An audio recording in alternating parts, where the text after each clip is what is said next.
2024 లేదా 25లో డిగ్రీ లేదా బీటెక్ చదివారా? సాఫ్ట్‌వేర్ జాబ్ కోసం ఎదురు చూస్తున్నారా? అయితే కోడ్ జ్ఞాన్ 100 డేస్ కోర్సులో చేరండి. జాబ్ సాధించండి. Welcome to Suman TV. నేను మీ Suman TV Nag. According to Vedic astrology కనుక మనం చూసుకుంటే నెగిటివ్ ఎనర్జీస్ అనేది ఎన్ని రకాలుగా ఉంటుంది. అట్ ద సేమ్ టైం వాటి ఎఫెక్ట్స్ కనుక మనం చూసుకుంటే పర్సన్స్ మీద ఏ విధంగా ఉండేటువంటి అవకాశం ఉంటుంది, ఎస్పెషల్లీ నక్షత్రాల్లో ఏ విధంగా ఉంటుందనేది ఈరోజు మనతో పాటు ఉమా గారు ఉన్నారు, వేదిక్ ఆస్ట్రాలజర్. అది వారి మాటలు తెలుసుకుందాం. హలో ఉమా గారు. హలో నాగరాజ్ గారు. అకార్డింగ్ టు వేదిక్ ఆస్ట్రాలజీ కనుక మనం చూసుకుంటే అంటే నక్షత్రాల నుంచి కనుక చూసుకుంటే ఏ నక్షత్రం వారికి నెగిటివ్ ఎనర్జీ ఎఫెక్ట్ ఎక్కువగా ఉండేటువంటి అవకాశం ఉంటుంది, ఎస్పెషల్లీ విమెన్కి ఎలా ఉంటుందండి అసలు? ఈ నెగిటివ్ ఎనర్జీ అనేటువంటిది నాగరాజు గారు ఎప్పుడైనా సరే ఒక ఎక్స్టర్నల్ ఫ్యాక్టర్ అండి. అంటే బయట నుంచి వచ్చేటువంటి ఎనర్జీ లేదా మనలో నుంచి పుట్టేటువంటి ఎనర్జీ అనమాట. సో ఇన్బిల్ట్గా అందరూ పాజిటివిటీ అనేటువంటిది ఉంటుంది. కానీ కొంతమందికి అది కర్మ ప్రభావం చేతన కావచ్చు, పరిస్థితుల ప్రభావం చేతన కానీ, మనిషి యొక్క ఇన్ఫ్లుయెన్స్ చేతన కానీ, అతని యొక్క పరిస్థితుల యొక్క ఇన్ఫ్లుయెన్స్ కానీ, అతని జీవితంలో జరిగిన సంఘటనలు కానీ ఆ విధంగా ఉండడం వల్ల చాలా రకాలుగా నెగిటివ్ ఎనర్జీకి అయినా నెగిటివ్ ఆరాకి వాళ్ళు ఇబ్బంది పడుతూ ఉంటారు. ఫర్ ఎగ్జాంపుల్, ఈ నెగిటివ్ ఎనర్జీస్లో 4 రకాలుగా విభజించబడి ఉంది నాగరాజు గారు. మొట్టమొదటిది ఏంటి అంటే స్థలదోష శక్తి అన్నమాట. సో సింపుల్గా అర్థమయ్యేటట్టుగా చెప్తాను చూడండి నాగరాజు గారు. 2-3 విధాలుగా చెప్తానండి. నెంబర్ 1 ఏంటి అంటే, ఆ ఇంట్లోకి వెళ్ళిన తర్వాత నాకు చాలా బాగా కలిసి వచ్చిందండి, లేదా ఈ వ్యాపారం ఈ ప్లేస్లో పెట్టిన తర్వాత నేను చాలా బాగున్నాను, కానీ ఈ ఇంట్లోకి వెళ్ళిన తర్వాత మాత్రం నాకు ఏమీ జరగలేదు, మొత్తం అప్పుల పాలైపోయాను, ఆరోగ్య సమస్యలు, హాస్పిటల్కి డబ్బులు ఖర్చు పెట్టాల్సిన పరిస్థితి వచ్చింది. ఈ విధంగా ఖచ్చితంగా ఈ మాటలు మీరు వినే ఉంటారు. ఇంకా కూలంకషంగా స్పెసిఫిక్గా డీటెయిల్గా చెప్పాలి అంటే నాగరాజు గారు, ఒక వ్యక్తి ఐదర్ మెన్ ఆర్ విమెన్ ఎవరైనా సరే ఒక ప్లేస్లో ఉన్నంతకాలం, ఆ స్కూల్లో చదివినంతకాలం, ఆ ప్లేస్లో అక్కడ ఉన్నంతకాలం బాగుంటారు. ఆ ప్లేస్ మారిన తర్వాత వాళ్ళు పరిచయం అయ్యారండి. ఆ పరిచయం అయిన తర్వాత ఇలా ఇబ్బందులు వస్తున్నాయండి. మా అబ్బాయి అమెరికా వెళ్ళాడండి, మొత్తం మారిపోయాడు మనిషి అంతా కూడా. లేదా మా అమ్మాయి అమెరికా వెళ్ళిందండి, అక్కడి నుంచి కంప్లీట్లీ అమ్మాయి బిహేవియర్లో చేంజెస్ వచ్చాయి. ఈ రకమైనటువంటి ఇబ్బందులు చాలా ఉంటాయండి. సో అంటే ప్లేస్ చేసేటువంటి ఇన్ఫ్లుయెన్స్ కానీ అవి చాలా ఎఫెక్ట్ ఉంటాయి. దాన్నే స్థలదోష శక్తి అంటాం నాగరాజు గారు. అంటే ఆ ప్లేస్ చేసేటువంటి ఇన్ఫ్లుయెన్స్ అనమాట. అది మనకి జాతకం ద్వారా 4th హౌస్ ద్వారా 8th హౌస్ ద్వారా మనకి ఏ దిక్కులు నప్పుతాయి, ఏ దిశలు మనకి బాగోవు, ఏ గుమ్మం వైపు మనం సెలెక్ట్ చేసుకోవాలి, ఆ ఎనర్జీ అనేటువంటిది అటువైపే ఎందుకు ఉంటుంది అనేటువంటిది కూలంకషంగా ఆస్ట్రాలజీ చెప్పిందండి. ఫర్ ఎగ్జాంపుల్, 4th హౌస్లో కనుక కుజుడు ఉంటే పర్సనల్ చార్ట్లో దక్షిణం పెరిగినటువంటి ఇళ్లలో వాళ్ళు ఉంటారని అర్థం. అంటే గృహము అనేటువంటిది కాస్త ఇబ్బంది అవుతుంది. ఇల్లు కట్టుకునే యోగం ఉన్నప్పటికీ కూడా గృహరీత్యా వాస్తు అనేటువంటి సరిగ్గా లేకపోవడం, ఆ ఇంట్లో ఎప్పుడు ఏదో ఒక ఇబ్బంది అనేటువంటిది రావడం లాంటివి ఎక్కువ ఉంటాయండి. ఫర్ ఎగ్జాంపుల్, 4th హౌస్లో కనుక రాహు ఉంటే నైరుతి పెరిగినటువంటి ఇల్లు వస్తుంది అని అర్థం అనమాట. అంటే స్థలదోష శక్తి ఎఫెక్ట్ అవుతుంది అక్కడని అర్థం అండి. సో ఇది చాలా ఎఫెక్ట్ చేస్తుంది నాగరాజు గారు. ఇక రెండోది ఏంటి అంటే మానస దోష శక్తి అండి. మానస దోష శక్తి అంటే మానసికంగా ఆ మనిషి చాలా ఒక సైకిక్ మెంటాలిటీ అని చెప్పచ్చు. అంటే కొంతమంది డిఫాల్ట్గా అందరూ పాజిటివ్గా ఉంటారు అని చెప్పి కాదండి. ఎలా అంటే పుట్టడంతో అందరూ పాజిటివ్గా ఉన్న పరిస్థితుల ప్రభావం వల్ల అతను ఒక నెగిటివ్ ఇన్ఫ్లుయెన్స్కి లోనవడం వల్ల అతని వల్ల 10 మంది ఇన్ఫ్లుయెన్స్ అవుతూ ఉంటారు.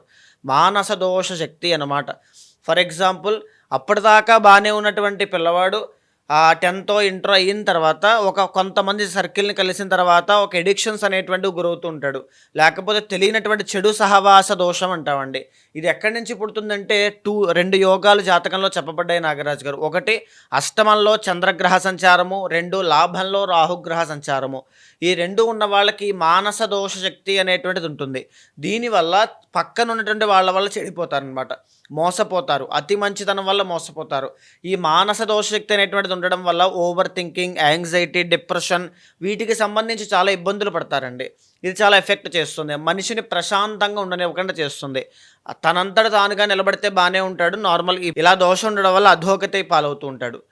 ఇక మూడోది ఏంటి అంటే అభిచార శక్తి అండి. ఇది యాక్చువల్లీ కొన్ని నక్షత్రాలకి నాగరాజు గారు, ఫర్ ఎగ్జాంపుల్ మూలా నక్షత్రము, జ్యేష్ఠ నక్షత్రము, ఇలా కొన్ని నక్షత్రాల వాళ్ళకి పారానార్మల్ యాక్టివిటీస్ అన్నీ కూడా కనబడతాయండి. అంటే ఆత్మలు మాట్లాడడం కానీ, ఆత్మలు కనబడడం కానీ, వాళ్ళ యొక్క సౌండ్స్ ఏదైనా వినబడడం కానీ, అక్కడ అన్యూజువల్గా జరిగేటువంటిది ఏదైనా గుర్తించేటువంటి కెపాసిటీ వీళ్ళకి ఉండడం కానీ, కళల ద్వారా వాళ్ళకి సంకేతాలు రావడం కానీ కొన్ని నక్షత్రాలు వాళ్ళకి ఖచ్చితంగా చెప్పబడ్డాయి. ఆ నక్షత్రాలు వాళ్ళకి లేదా కొన్ని యోగాలు ఉంటాయండి జాతకంలో. 12th కేతు ఇలా అనమాట. అభిచార శక్తి అంటే ఫర్ ఎగ్జాంపుల్ వీళ్ళకి ఏంటి అంటే కాస్త వీక్ ఆరా అనేటువంటిది ఉంటుంది. ఈ వీక్ ఆరా అనేటువంటిది ఉండడం వల్ల ఈ అభిచార శక్తి ఎవరైనా బయట నుంచి ఏదైనా ఒక ప్రయోగములు చేయడం కానీ, సొంతంగా ప్రయత్నపూర్వకంగా ద్వేషపూరితంగా చేసేటువంటి నరదృష్టులు కానీ అవి కానీ వీళ్ళకి చాలా తొందరగా ఎఫెక్ట్ అవుతాయి. అందుకే గాయాలు అవ్వడం, యాక్సిడెంట్స్ అవ్వడం, మానసికంగా ఒత్తిడి చూడడం, నిద్ర పట్టకపోవడం, ఈ చిన్న వయసు నుంచే హెల్త్ ఇష్యూస్ రావడం వీళ్ళు ఎక్కువగా చూస్తారు. బ్లడ్ రిలేటెడ్ ప్రాబ్లమ్స్ ఎక్కువగా చూసే దేనికి అంటే ఈ అభిచార శక్తులు అనేటువంటివి వీళ్ళ మీద చాలా ఎఫెక్ట్ చేస్తూ ఉంటాయండి. దీన్ని ఎలా గుర్తించాలి అంటే 5th హౌస్లో కనుక వీళ్ళకి కేతు ఉంటే కనుక 100% దానికి ఎఫెక్ట్ అవుతారు అని చెప్పచ్చు, ఆ నక్షత్రాల్లో ఉన్నవాళ్ళు. అయితే ఏంటి అంటే ఇక ఆఖరిది అండి అసుర శక్తి. ఇప్పుడు నేను చెప్పిన దానికి చాలా దగ్గర రిలేటెడ్ అండి, కానీ రెండు వేరు. ఎలా అంటే కొంతమంది ఇళ్లల్లో ఒక తెలియనటువంటి నెగిటివ్ ఆరా ఉంటుంది. పడుకున్నప్పుడు మీదకి కూర్చొని పీక నొక్కినట్టు అనిపించడం కానీ, ఒంటరిగా ఉన్నప్పుడు వెనకాల ఎవరో ఉన్నారనేటువంటి ఒక భయాన్ని క్రియేట్ చేయడం కానీ, ఒక తెలియదు అనమాట, ఒంటరిగా ఉండలేరు, భయపడుతూ ఉంటారు. ఈవెన్ ఆ ఇంటికి యజమాని అయినప్పటికీ కూడా ఆయన చిన్న పిల్లోడు తోడు తీసుకునైనా బయటకు వెళ్ళాలనుకుంటారు, కానీ ఒంటరిగా మాత్రం వెళ్ళలేరు. అంటే దాన్ని ఏమంటారంటే చావు భయం అని చెప్తూ ఉంటారు జనరల్లీ. సో ఎప్పుడు చనిపోతానేమో అంటే చిన్నదండి, చాలా చిన్న విషయంతో మనం చెప్పచ్చు. ఇక్కడ ఏదైనా నొప్పి వచ్చింది అనుకోండి, ఈ నొప్పి నాకు ఏదైనా క్యాన్సర్ వచ్చేసిందా, లేకపోతే నాకు ఏదైనా ఆపరేషన్ చేస్తారా అనేటువంటి ఒక ఆలోచన దిగ్భ్రాంతికి వెళ్ళిపోతారు వాళ్ళు.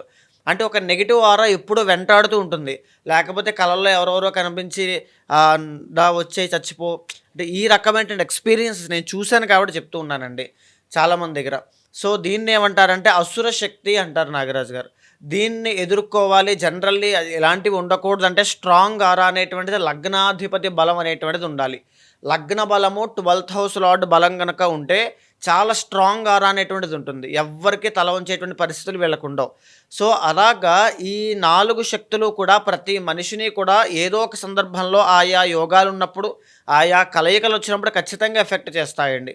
అయితే ప్రతి నక్షత్రానికి సంబంధించి వాళ్ళకు ఉన్నటువంటి బలాలు కానీ, కాంబినేషన్స్ కానీ, అశ్వినికి ఫర్ ఎగ్జాంపుల్ కేతు ఉంటుంది, తర్వాత మేషరాశి, తర్వాత అశ్విని దేవతలు, వీళ్ళకు ఉండేటువంటి కాంబినేషన్స్ కానీ ప్రతి నక్షత్ర కాంబినేషన్స్కి వాళ్ళకి ఎలా ఎఫెక్ట్ చేస్తాయి అనేటువంటిది క్లియర్ కట్గా ఆస్ట్రాలజీ చెప్పింది నాగరాజ్ గారు. మీరు చెప్పిన దాని ప్రకారం అయితే అండి భరణి నక్షత్రం వారికి ఎస్పెషల్లీ విమెన్కి అక్టోబర్ నుంచి డిసెంబర్ వరకు నెగటివ్ ఎనర్జీస్కి సంబంధించి ఏ విధంగా చెప్పబడింది అంటారు అసలు త్రూ వేదిక్ ఆస్ట్రాలజీ? తప్పకుండా నాగరాజు గారు, భరణి నక్షత్రం కనుక మనం తీసుకుంటే అండి, భరణి నక్షత్ర జాతకులు ఏంటంటే జనరల్లీ శుక్రుడి అధిపతి అండి. ఈ ఉన్నటువంటి 4 రకాలైనటువంటి శక్తి దోషాల్లో వీటిల్లోనూ వీళ్ళు జనరల్లీ మానస దోష శక్తి అనేటువంటిది ఒకటైతే, తరువాత ఈ అభిచార శక్తి అనేటువంటి దానికి చాలా ఇబ్బంది పడతారండి. రెండు ఏంటి అంటే మానస దోష శక్తి అంటే చిన్నప్పటి నుంచి వీళ్ళ ఒక రిస్ట్రిక్టెడ్ లైఫ్ ఉండడం వల్ల, లేకపోతే వీళ్ళ యొక్క మెరిటల్ లైఫ్లో కావచ్చు, ఎస్పెషల్లీ విమెన్ అండి, మెరిటల్ లైఫ్లో కావచ్చు, రిలేషన్షిప్స్లో కావచ్చు, ఆర్ లేకపోతే దాంపత్య జీవితం, దాంపత్య సుఖం వీటిల్లో కావచ్చు, తెలియనటువంటి ఒక అశాంతి, ఒక సాటిస్ఫాక్షన్ లేకపోవడం, ఏం జరుగుతుంది ఏం చెయ్యాలో తెలియని కన్ఫ్యూజన్లో ముందుకు వెళ్ళడం, అసలు ఏదైనా ఒక కన్క్లూజన్కి వస్తే బాగుండు కనీసం అనేటువంటి ఒక ఫీలింగ్లోనే ఉండడం, ఒక తెలియనటువంటి వీళ్ళకి ఎలా ఉంటుందంటే యాంగ్జైటీ ఇష్యూస్ అనేటువంటివి రిలేషన్షిప్స్లో ఎక్కువగా ఉంటాయండి. సో బహుశా దానివల్ల కావచ్చు మానస దోష శక్తి అనేటువంటిది చాలా ఇబ్బంది పెడుతుంది. చాలా డీప్ డౌన్ స్టేట్ చూస్తారు. అంటే ఎవరు అర్థం చేసుకోలేకపోవడం, అత్తగారితో ఇబ్బందులు కావచ్చు, లేకపోతే ఇంట్లో విమెన్కి విమెనే వీళ్ళ తరపున ఉండేటువంటి వాళ్ళే శత్రువులుగా మారే అవకాశములు ఉంటాయి. అండ్ ఈవెన్ చాలా సందర్భాల్లో వీళ్ళు చాలా సెన్సిటివ్ అండి, చాలా మంచివాళ్ళు, కానీ వీళ్ళ మీద వచ్చే ఎలిగేషన్స్ తట్టుకోలేక ఆర్ రిలేషన్షిప్లో ఉండేటువంటి ప్రాబ్లమ్స్ని కాపాడుకోవడానికి సూసైడల్ టెండెన్సీస్ కూడా వచ్చే అవకాశాలు ఉంటాయండి. బికాస్ మానస దోష శక్తి అనేటువంటిది చాలా తీవ్రంగా వీళ్ళని ఇబ్బంది పెడుతుంది కాబట్టి. అండ్ ఇంకొకటి ఏంటి అంటే అభిచార శక్తి అంటే వీళ్ళకి దృష్టి ప్రభావము అనేటువంటిది చాలా ఎక్కువ ఉంటుందండి. ఐదర్ దృష్టి కావచ్చు, అంటే ఎక్స్టర్నల్ నుంచి వచ్చేటువంటిదండి, ఏదైనా ప్రయోగములు కావచ్చు, వీటికి సంబంధించిందనమాట. అంటే కొంచెం వీక్ ఆరా అనేటువంటిది ఉండడం వల్ల, సెన్సిటివ్గా ఉండడం వల్ల చాలా ఈజీగా బయటకు ఏదైనా చిన్న కష్టం వస్తే దాన్ని తట్టుకోలేక చాలా ఎఫెక్ట్ అయిపోతూ ఉంటారు. ఇదే కాకుండా నాగరాజు గారు ప్రధానంగా చూస్తే మీరు భరణి నక్షత్రం వాళ్ళు ఎవరు చూస్తూ ఉన్నామా చాలా జాగ్రత్తగా ఉండండి. మీ కుటుంబంలోనే మీకు శత్రువులు చాలామంది ఉంటారు, ఈ విషయంలో చాలా జాగ్రత్త. మీకు పుత్ర సంతానం కలిగిన తర్వాత మీ లైఫ్లో చాలా చేంజెస్ వస్తాయి, ఖచ్చితంగా చాలా బాగుంటుందండి. ఇదే కాకుండా ఏంటి అంటే రుణ బాధలు, అప్పుల విషయంలో చాలా ఇబ్బంది పడతారండి. మీ పర్సనల్ చార్ట్లో కనుక కుజుడి యొక్క బలం బాగుంది అంటే ఇది మీకు ప్లస్ అవుతుంది. అదే కుజుడి యొక్క బలం వీక్ అయితే కనుక మెరిటల్ లైఫ్లో చాలా ఇష్యూస్ చూస్తారు, అప్పుల పాలవుతారు. ఈ రెండు ఉన్నాయంటే కుజగ్రహ దోషం వల్ల, కుజ దోషం వల్ల ఇబ్బంది పడుతున్నారని అర్థం. బాగా జాగ్రత్తగా గుర్తుపెట్టుకోండి. తర్వాత ఇంకొకటి ఏంటి అంటే విపరీతంగా డబ్బులు ఖర్చు అయిపోవడం, డబ్బులు నిలబడకపోవడం అనేటువంటిది చాలా ఎక్కువ ఉంటుందండి.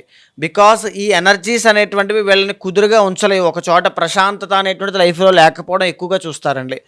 ఇదే కాకుండా నాగరాజు గారు ఇండిపెండెంట్గా బ్రతకాలి అనేటువంటి వీళ్ళకి ఏదైతే కోరిక ఉంటుందో, భరణి నక్షత్రం వాళ్ళు ఎంత డబ్బున్న కుటుంబంలో, సంపన్న కుటుంబంలో పుట్టినా నాకంటూ ఒక పొటెన్షియల్ ఉంది, నేను దాన్ని వినియోగించుకుని ఎదగాలి అనేటువంటి ఆకాంక్షతోనే ముందుకు వెళ్తారు. 10 మందికి సహాయం చేయాలి, భక్తి, జ్ఞాన, వైరాగ్య గుణాలు చాలా బాగుంటాయి వీళ్ళకి. అలాంటి వీళ్ళకి కూడా ఈ ఎనర్జీస్ అనేటువంటివి చాలా ఇబ్బంది పెడతాయండి నెగిటివ్గా.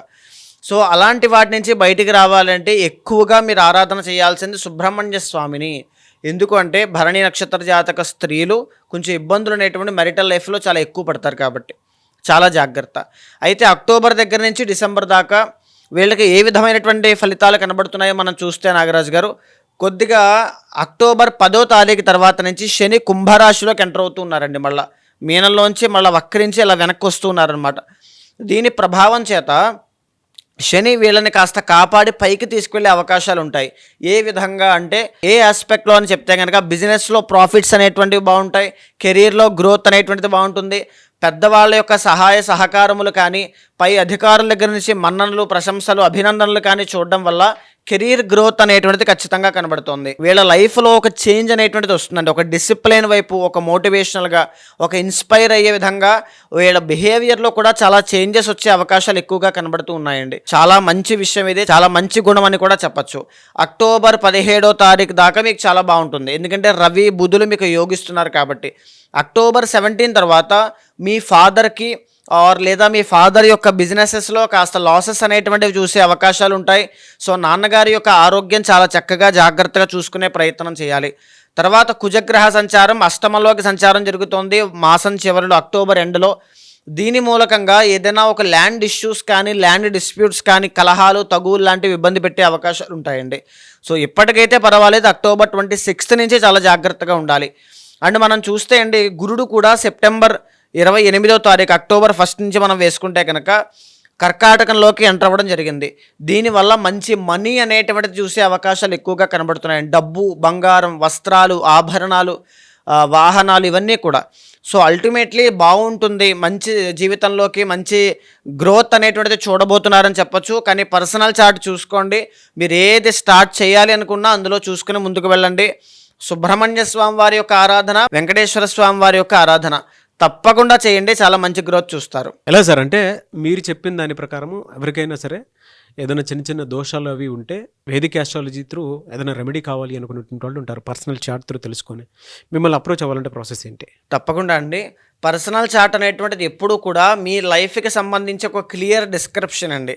చాలామంది నా ఎక్స్పీరియన్స్లో నేను మాట్లాడిన వాళ్ళు, నా తల్లిదండ్రులు సరిగ్గా నన్ను పెంచలేదు, నా తల్లిదండ్రులు చిన్న వయసులో నన్ను ఆ స్కూల్లో జాయిన్ చేసిన, ఆ కోర్స్ సరిగ్గా నన్ను ఇప్పించినా నేను ఇప్పుడు ఈ పరిస్థితిలో పనిచేసేవాడిని కాదు, నేను వాళ్ళనే బాగా చూసుకునేవాడిని అనేటువంటి కోపంతో తల్లిదండ్రులను హింసించేటువంటి వాళ్ళని కూడా నేను చూశానండి. అండ్ ఈవెన్ హెల్త్ ఇష్యూస్ విషయంలో జాగ్రత్త తీసుకోలేని వాళ్ళు, ఫైనాన్షియల్ అడ్వైజర్స్ విషయంలో జాగ్రత్త తీసుకోలేని వాళ్ళు, బిజినెస్లో అనుకోకుండా ఇన్స్టెంట్ డిసిషన్స్ తీసుకోవడం వల్ల కుప్ప కూలిపోయిన వాళ్ళు చాలామంది ఉంటారు. దీని అంతటికీ కారణం ఏంటంటే గైడెన్స్. సో ఖచ్చితంగా అలాంటి వాళ్ళు ఎవరైనా ఉంటే మీకు కింద కనిపించే నెంబర్కి కాల్ చేయండి, మా వాళ్ళు మీకు పూర్తి వివరాలు అందిస్తారు. మీ జాతకాన్ని చూసిన తర్వాత మీ గోచారంతో సమన్వయం చేస్తూ మీ సమస్య ఏదైనా సరే ఒక ఫ్యామిలీ మెంబర్లా కావచ్చు, ఒక బ్రదర్లా కావచ్చు, ఒక గైడర్లాగా, మెంటర్లాగా, ఆస్ట్రాలజర్లా ఉంటాను. ఖచ్చితంగా మీ లైఫ్లో లెఫ్ట్ ఆర్ రైట్ సిచ్యువేషన్ ఏమొచ్చినా సరే ఖచ్చితంగా నేను చూసుకుంటాను. ఏదైనా దోషం ఉన్నా శాంతి పరిహారములు ఆచరింపజేసి భగవత్ అనుగ్రహం కలిగేలా చేస్తాను. Anyway sir, thank you so much Uma గారు. నమస్తే అండి. చూసారు కదండి వీడియో. ఈ వీడియోపై మీ అభిప్రాయాన్ని కమెంట్ బాక్స్లో పోస్ట్ చేయండి. ముఖ్యంగా మీరు కనుక వైదిక్ ఆస్ట్రాలజీ త్రూ మీ పర్సనల్ చార్ట్ తెలుసుకోవాలి అనుకునేటువంటి వాళ్ళు, మీకు విద్య, ఉద్యోగం, వ్యాపారం, ఆర్థికం లాంటి విషయాల్లో ఎక్కడైనా దోషాలు ఉన్నాయి అని మీకు అనిపిస్తే, లేదు ఏదైనా కలిసి రావట్లేదు అనుకునేటప్పుడు ఏదైనా నెగిటివ్ ఎనర్జీ ఉంది అని చెప్పేసి మీకు అనిపించినప్పుడు ఖచ్చితంగా త్రూ వేదిక్ ఆస్ట్రాలజీ ఏదైనా సొల్యూషన్ కావాలి అనుకునేటువంటి వాళ్ళు ఉమాగారి కాంటాక్ట్ నెంబర్ మీకు స్క్రీన్ మీద కనిపిస్తుంది, దాన్ని మీరు కాలర్ మెసేజ్ వాట్సాప్ చేసి వెంటనే అపాయింట్మెంట్ బుక్ చేసుకోండి. ఈ వీడియో లైక్ చేయండి, షేర్ మాత్రం తప్పకుండా చేయండి. ఇలాంటి మరిన్ని వీడియోస్ కోసం మా ఛానల్ ఫాలో అవ్వండి. Thank you.